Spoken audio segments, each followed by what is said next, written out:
So mga kajak, kung kayo ay mahilig mag-DIY, no, ay malaking tulong sa inyo to. Yung Honda Mobilio ay ating pong nilinis yung kanyang throttle body.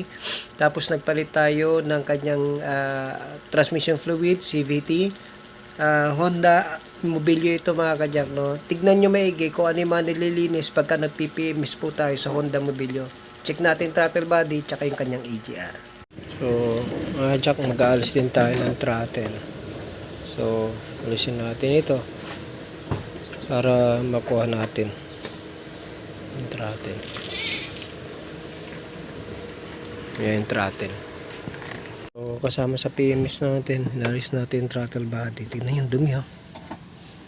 Never pa yan na Never pa yan nabuksan. So, alisin nyo rin yung lagay ng air filter. Tanggalin natin. Ayan. Mark! So, alisin natin. Apat.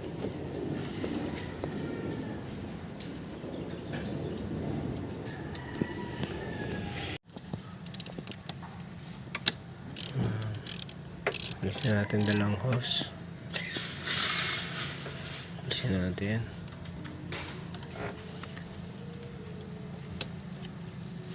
Yun.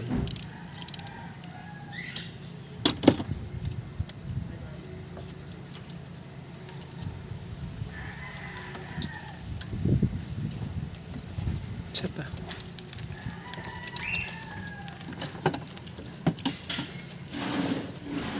Yun.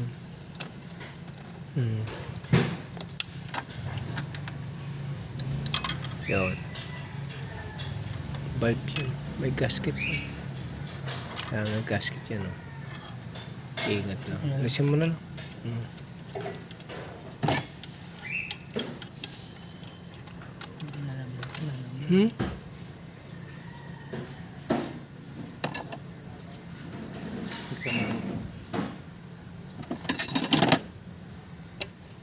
Tanggal. Yan.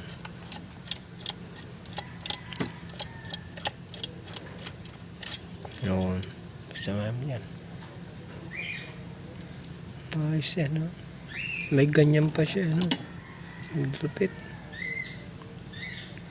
Toyota hindi eh. Dali lang sa Toyota. Kung medyo komplikado yung Honda rin. Hindi naman.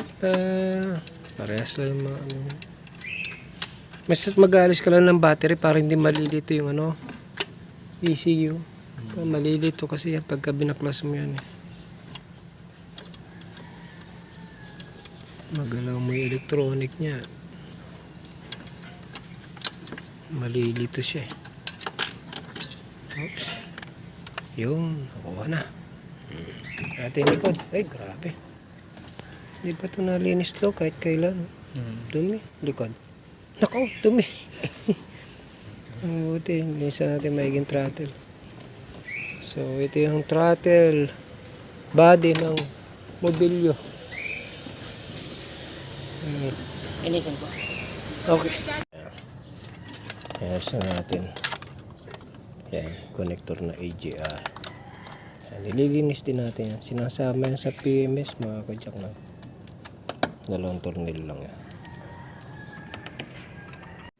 So mga kajak, di ko na naipakita itong AGR niya yan. Nalinis ko na ito. Kanina napakarumi na rin. Kaya nilinis na natin. Sprayan lang natin yan. Linis-linis ng konti. Tanggalin natin mga carbon. Tapos pwede na natin ibalik yan. AGR po yan ng Mobilio. So magbabaklas kayo ng spark plug ng Mobilio mga kajak. Ito lang yan. So alisin nyo lang yung mga tornilyo sa ibabaw ng ignition coil. Then iwan nyo na dyan. Yan. Huwag dyan.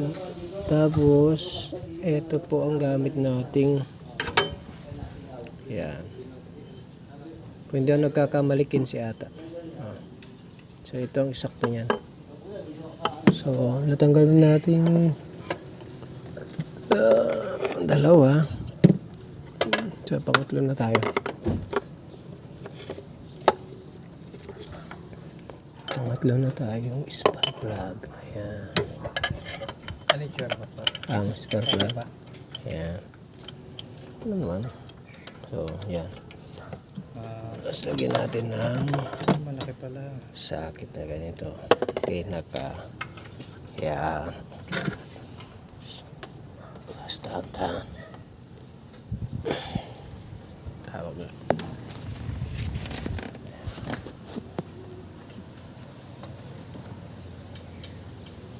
Ayun. Huwag natin nalalay na. Spark plug kasi ito ba mabasag.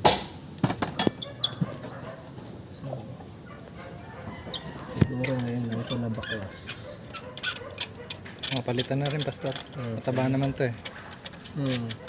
NGK. Needle tip.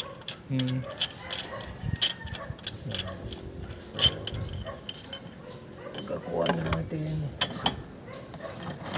Alam natin ito.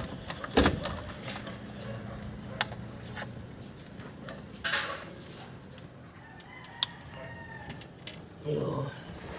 So, hindi pa ito napapalitan kahit kaya. Maganda naman sumulong. Ba? So, nalinis na natin ito. Ingatan natin mga kajak ko. Ayan o. May o-ring yan pag salpak ulit. Ingat lang. Yun. Ayan, hawakan ka. Ay.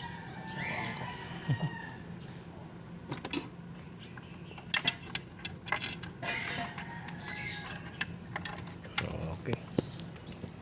Bababa din natin tong preno para masilip kung anong problema.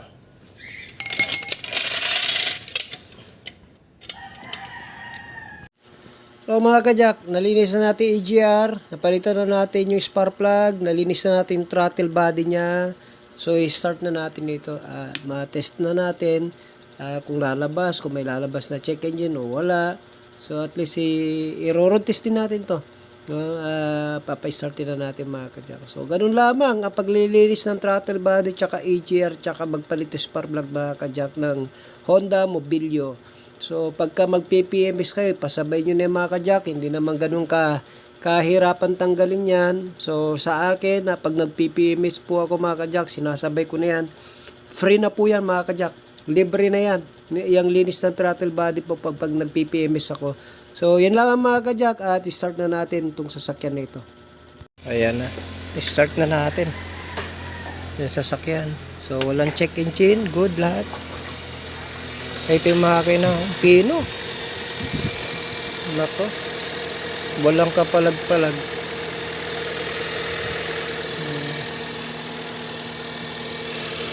Bagong spark plug, bagong linis ng throttle. Bagong linis ng EGR. Nako. Ayos. Pinong-pino. Pipino pa yan maya-maya. Painitin muna natin.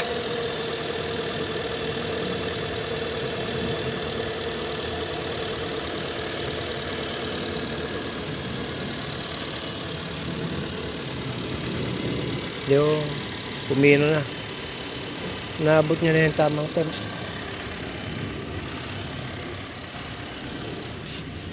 Check tayo sa loob mga kajak.